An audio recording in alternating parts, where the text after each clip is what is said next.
আজকে তোমাদের সাথে জন্মাষ্টমীর ছোট্ট একটা ভ্লগ শেয়ার করব। জন্মাষ্টমীর ভ্লগ শেয়ার করছি, এর আগে কোনোদিনও তেমন বড় ভ্লগ শেয়ার করিনি, তাই জন্য ভাবলাম একটা বড় ভ্লগ শেয়ার করি তোমাদের সাথে। এখানে মা সব কিছু রেডি করে রেখে দিয়েছে, এই যে দেখো ফল, তারপর এখানে মিষ্টি, সমস্ত কিছু এখানে রেডি করে রেখে দিয়েছে মা। আর এদিকে ফুল, আর বাকি ফুল তো এইটুকুনি ফুলের তো হবে না, বাকি ফুলগুলো মানে মা পিসেমশাইকে আনতে দিয়েছে, ওদের বাড়িও মানে পিসেমশাইদের বাড়িও আজকে পুজো, তো ওখান থেকে আমাদের ফুলও আসবে। তো পিসেমশাই গেছে বাজারে, কিছুদিন মানে কিছুক্ষণ আগে প্রচণ্ড বৃষ্টি হচ্ছিলো, মানে মেঘ কালো করে এসেছিলো, তো মানে ভেবে পাচ্ছিলাম না মানে যেতে পারবে কি না, তো পিসেমশাই গেছে। আর এই দেখো আমার গপু বসে আছে, তারা ফ্ল্যাশটা অন করি। এই দেখো আমার গপু বসে আছে, গপুকে স্নান করানো হয়নি, মা এসে পুজো করবে, তারপর গপুর স্নান হবে, নতুন জামা পরবে গপু। আর এই যে বজরংবলী দেখতে পাচ্ছ, এই বজরংবলী ঠাকুরটা মানে বজরংবলী মূর্তিটা আমি সেদিনকে কিনেছিলাম, একটা কাকু এসেছিল, মানে ওই ধরো 1টা-1:30টার সময়। ওই কাকুটা মানে কাকুটার কাছে দুটো মাত্রই পড়েছিল, এই যে বজরংবলী ঠাকুরের দেখতে পাচ্ছ মূর্তিটা, আর এই যে মায়ের যে মূর্তিটা দেখতে পাচ্ছ, এই যে মা দুর্গার যে মূর্তিটা, এই দুটো ছিল। তো কাকুটা আমাদের অনেক কমে দিয়ে দিচ্ছে, যেহেতু দুপুরবেলা কাকুটা অনেক মানে নাও নাও করছিল, নাও তোমাকে কমে দিচ্ছি, তো নিয়েছিলাম। আমার তো খুব পছন্দ হয়েছে বজরংবলী মূর্তিটা, সামনাসামনি তো দারুণ লাগছে, ক্যামেরায় কতটা কি বোঝা যাচ্ছে আমি বুঝতে পারছি না, কিন্তু দারুণ লাগছে। এই মা দুর্গার ছবিটাও দারুণ লাগছে, মানে মা দুর্গার ছবি বলছি, সরি, মা দুর্গার এই যে মূর্তি, মানে এই মূর্তিটাও দারুণ লাগছে, মানে কি বলে আমি জানি না, মূর্তিই তো বলে ঠাকুরের, এটা দারুণ লাগছে। পোড়ামাটি পোড়ামাটি টাইপস, কিন্তু পোড়ামাটি নয়, খুব সুন্দর গ্লেজি টাইপের, খুব সুন্দর লাগছে দেখতে। ঘরে নতুন আর বিছানার চাদর পাতলাম না, এইটাই পেতে দিয়েছি আর কি, ভাল লাগছে, পরিষ্কার কাঁচা, মা কেচে রেখেছিল।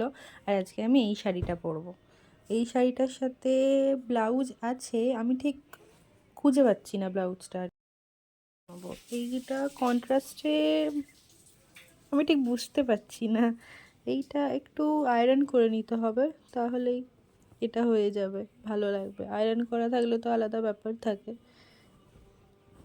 এই কানেরটা আমি কিনেছিলাম, এই কানেরটা কিনেছিলাম মানে মা কিনে দিয়েছিল, কতটা কি বোঝা যাচ্ছে জানি না, কিন্তু এটা তো আমার দারুণ লাগছে, মানে এত ভালো লাগছে আমার এই কানেরটা দেখতে। এটা আমি আজকে শাড়ির সাথে পরবো। দেখো ছোট্ট ছোট্ট যে গুড়ি গুড়ি পাথরের হয় না, পাথরগুলো দেওয়া পুরো হীরের মতো লাগে, ডায়মন্ড ডায়মন্ড ওরকম লাগছে ঠিক, আমার তো খুব ভালো লাগছে দেখতে। দেখো আমি শাড়ি টাড়ি সব বের করে রেখে দিয়েছি, আর শাড়িটার সাথে কানটা কিন্তু খুব ভালো লাগছে, দেখো সব কিছু বের করে রেখে দিয়েছি। সারাদিনে সেই কতটা কি সাজবো আমি বুঝতে পারছি না, কিন্তু দেখা হবে একটু পরে, আমি স্নান করে আসছি, বাকি ব্লগটা তারপর।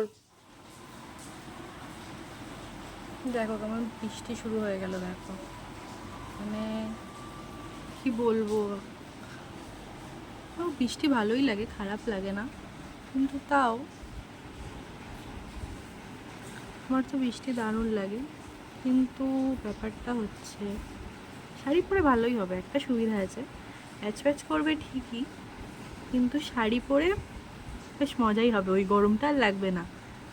হয়ে গেছে, আয়রন করে নিলাম, এবার রেডি হবো একটু পরে। তেমন করে আয়রন করিনি, মানে অত ধৈর্য দিয়ে করিনি, আমার ভালো লাগছিল না, আরে জাস্ট কাজ চালানোর মতো করে নিয়েছি।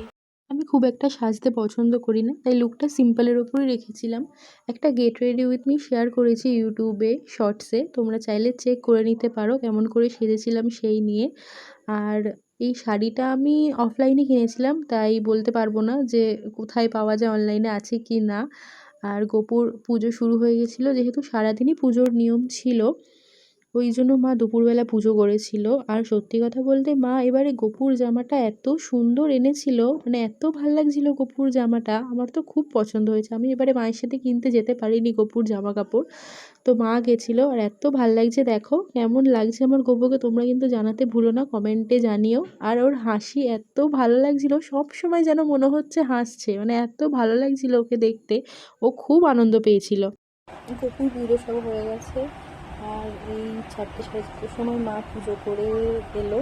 আর দেখো আমি এরকম শাড়িটা পরেছি, সোজাভাবে এরকম পুরো পরেছি, আর সেজেছিলাম ভালোই, মুছলি হলো, দেখো কেমন বুঝতে হয়ে গেছে, মানে আগে ভালো ছিল, মানে ছবিগুলো আপলোড করবো তখন দেখবো আর কেমন লাগছিল আমাকে জানিয়ে। আর এই শাড়িটা আমার খুব পছন্দের, এটাকে কী শাড়ি বলে আমি ঠিক জানি না, কিন্তু এই শাড়িটা আমার খুব পছন্দের। তো এই আর কি, এখন কটা বাজে ওই ধরো 5টা 7। আর আমাদের পাড়ায়ও পুজো আছে, তখন আমরা যাবো ওই ধরো 7টা 8টার সময়। ওখানে পুরোহিত মশাই আসবে আর রাতে ওখানেই খাওয়া দাওয়া। এই যে আমাদের শ্রীধরের জন্মাষ্টমী ছাড়াও দোলের 5 দিন পর মানে পঞ্চম দোলেও বড় করে পুজো হয়।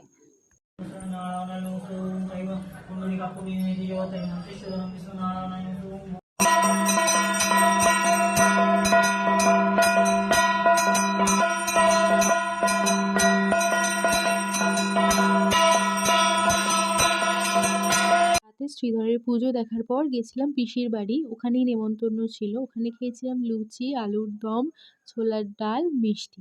তো আজকে জন্মাষ্টমীর দিনটা এমন করেই কাটালাম।